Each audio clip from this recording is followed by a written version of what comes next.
2019. Leicester went a full season without sacking a coach. The Dragons won an away game. The Crusaders breakdanced their way to another Super Rugby title. The Ospreys became the worst team in the history of the universe. Edinburgh and Glasgow both made the knockout stage of Europe. Sale wasted a bunch of money on players that won't save them from the fact they will forever be the definition mid-table. Saracens actually spent even more. Bristol apparently somehow didn't. Leinster proved you don't even need money when you have the ability to randomly generate endless numbers of impossibly good young players with impossibly Irish-sounding names. And Johan Uche did this. But in amongst the accusations of Saracens breaking the salary cap and confirmation that Saracens actually broke the salary cap, some rugby was played by some people, and now it's time to celebrate those people by picking this, the 2019 Squidge Rugby Team of the Year. But before we get on to the centres of the year, it's time for another huge category to be decided in the already ultra prestigious Squidge Awards. And that, ladies and gentlemen, is a category very close to my heart. The Finn Russell Award for Pass of the Year. Now,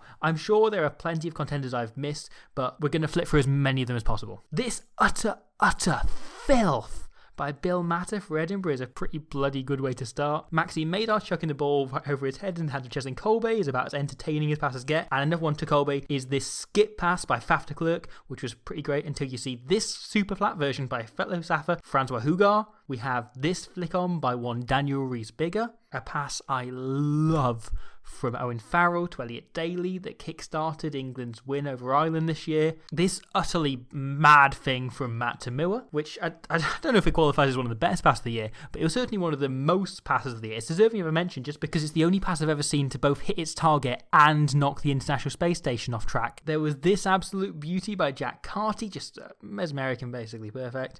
And then a few from the two old kings, Danny Cipriani and Finn Russell themselves. Cipriani infamously once tried to stop a police officer cuffing him by telling him his wrists are golden, but frankly, some of the things Finn did this year were illegal in and of themselves. Glorious, glorious filth. However, the Squidge Rugby Pass of the Year goes to Sekope Kepu.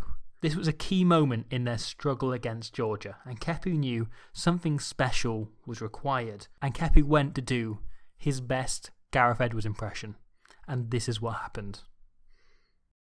Yes, it's not that. The best pass of the year is for as much context as skill set. The actual winner of this award couldn't be anything but this. Mukandi Am's brilliant assist in the final of the 2019 World Cup. It's an impressive floated flick ball. It's technically a great pass, but it's also probably the most selfless bit of play in rugby history and crowned Am's place in infamy, and he might just be a name that we're hearing a bit more of as we now move on swiftly to the centres of the year. And I'm going to do this one backwards, because for me, once again, centre was the most difficult position to pick. And hence, I think it makes sense to begin by running through the contenders, by rounding through the also-rans, before getting into how I selected this. Jonathan Davis had some struggles with injury towards the end of the World Cup, but throughout the Six Nations and the pool stage just reminds us why he has been the best 13 in the world for the last 5 years. Anton Leonard-Brown was one of the players of the pool stage really coming of age and just looking incredibly mature and very, very dangerous. Manu Tuolangi looked back to very, very close to his best, and Henry Slade was equally excellent during a brilliant Six Nations, and then backed that up in the rare occasion on which he was called upon during the World Cup. And then a third England centre, Emily Skerritt, was one of the standouts across the Women's Super Series this summer and very much deserved what was somehow, I can't believe it was, but her first Women's World Player of the Year trophy. Uruguay's Andres Villaseca was brilliant. He's the kind of 12 who just knits everything together, who makes a backline into more than the sum of its parts. A role we also began to see Samoa's Henry Taufu perform, and Tonga's Siali Piatau perform for a last time during a terrific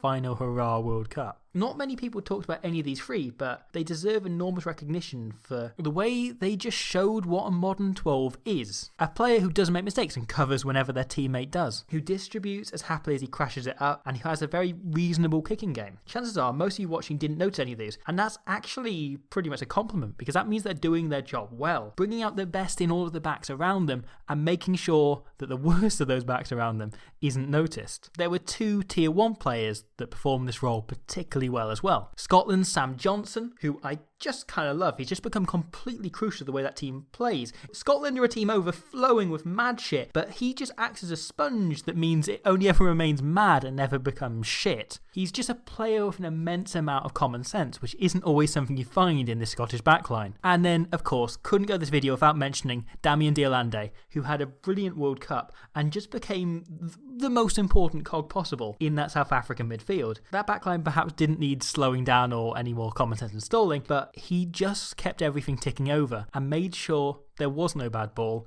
and they were never going backwards. And then we got into a centre partner. Now, I had some talk of how I pronounced it during my video on the final, but I think for how he played this year, Lukando is pretty fitting. He is probably, over the last 2 years, the most improved player in World Rugby. I've always thought he's a fantastic defensive for a team, but he's developed just an absolute touch of class that translates right up to the very highest level of the game. He has this time on the ball that the best backs have, and he capped it off by throwing, the best pass of the year. However, despite these contenders, it's still really hard to pick one definitive 12 and select one man to wear 13, which is exactly why I've decided not to follow my usual formula, but instead, this year, to select the centre shirts on a different criteria. Because, whilst I don't think either of them are necessarily the best individual in their respective shirts, 2019 has shown that there is no midfield partnership in World Rugby that rivals that of Japan's Ryota Nakamura and Timothy Lafaeli. The beauty of their pairing is just how well they work with and play off each other. One's strengths complement the other's weaknesses, and they just understand each other so well, having not only played together for years, but spent a full year training as a two, all day, every day, creating a centre combination that is so much more than the sum of their parts. They spent 392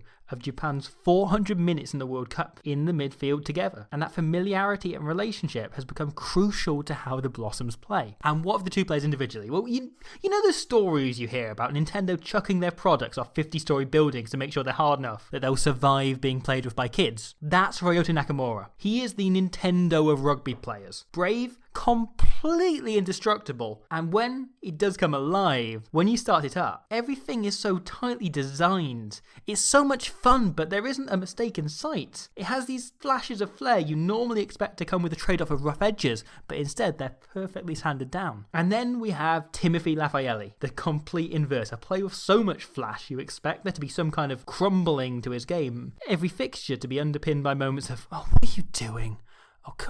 Oh, he's right. Not again. And yet, his defence and his decision-making are always so solid. He's become the smartest of his type of player I've ever seen, and a man I just inherently trust to make the right decision. These two players are very deserving of a place in any team, but bolstered up here by how well they play off each other. Their understanding is telepathic, and the handling at times seems telekinetic. You can argue all you like about how talented your one favourite might be, but there's no midfield this year more magnificent than the combination of Ryota Nakamura and Timothy Lafaeli.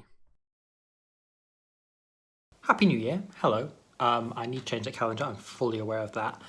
It is about 3 in the afternoon. I'm currently waiting to record, the microphone's just there, the next one, tomorrow's video, which will be on the second row, but my neighbours are apparently still having what must be an absolutely banging party. It's still going on at 3 in the afternoon.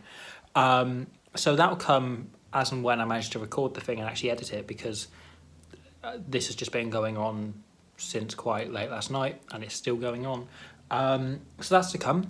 I hope you enjoyed that one. I hope it didn't count as cheating, and I hope you liked it regardless, and like Nakamura and Lafaeli. And I'll be back tomorrow with another one. Thank you very much, and I'll see you then. And hopefully the party's done by then. I fully expect this to roll in the whole year. Maybe they skip the leap day year. I don't know.